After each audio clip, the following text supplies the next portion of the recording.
everybody. Welcome to another episode of UX Pathways. And I have the honor of being joined by Derek Featherstone. Hi, Derek. Hey, Mark, how's it going? Good. So, could you explain what your current role is? Absolutely. I am the Chief Experience Officer at a company called Level Access. We're an accessibility consulting and software and services company.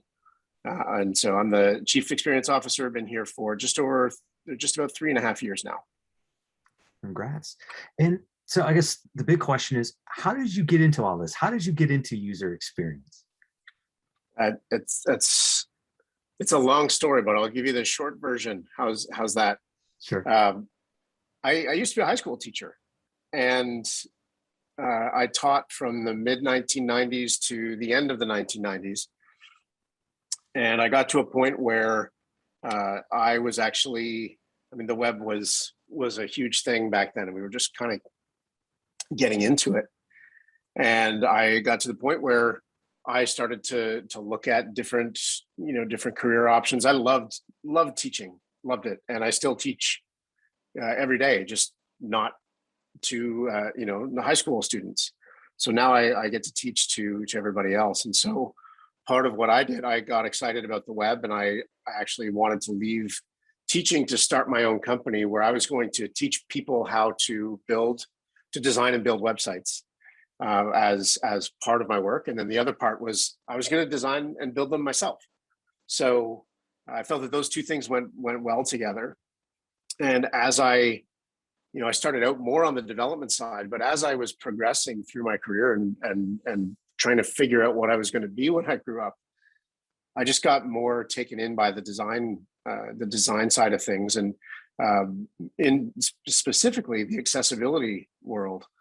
And so what ended up happening was, I knew enough about, I built websites, I could code, I could build, I could develop. And I could focus on the technical side of accessibility, the code, but there weren't that many people that were talking about the design side.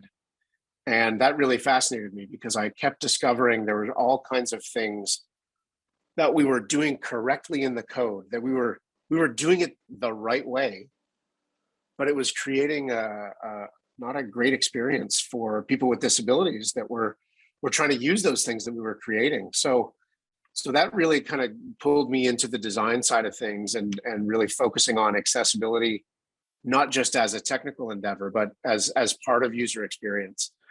And so I think that's, when we got into the 2003, 2004 range, that was kind of when I started to go all in on accessibility and focusing on it as part of UX. That's great. Yeah. And it sounds like you've definitely been on a journey. So if others would like to follow in your footsteps, do you have any advice to offer them, someone trying to get into this industry? Yeah, absolutely. I think, if you want to be in the UX industry, if you want to be a designer, the best way to do it is to literally just go and do it. And I say that, I know it sounds like I'm being dismissive, but there's a lot of people that I've talked to that are like, oh, how do I want to focus on accessibility? I want to focus on user experience, but my job is this. I'm like, you need to find a way to make the job that you have or the things that you are doing, whether it's a job or it's volunteer experience or it's pro bono projects or whatever it is. If you really want to go into this field, you have to find a way to connect the work that you are doing to the work that you want to do. You have to find a way to connect those things. So if you're a volunteer, I don't know. If you're volunteering as a soccer coach for a kids soccer team, maybe what you do is you actually go and start thinking about that as a design problem, solve a design problem, and you create some things that actually make your work as a coach more efficient. You create a thing that, whether it's a printed handout or something that you write your practice plan on and you have a regular way of doing it, and you show 3 different iterations of it. You used the first one and you went off and you coached for 3 sessions and you realized, There's some things that I did. I actually wish that I had a place to write these notes, or I wish I had a place to take attendance, or I wish that I had a place to do, be really thankful and write down something awesome that happened in that training session.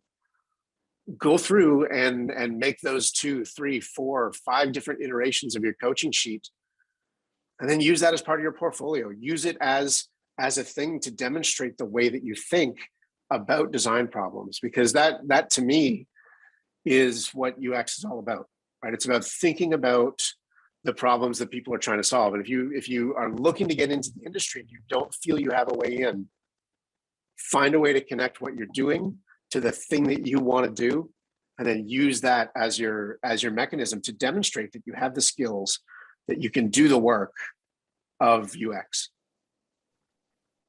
Great advice, Derek. Thank you so much for joining the podcast today. Thank you, Mark. It's a pleasure. Take care. All right. You too.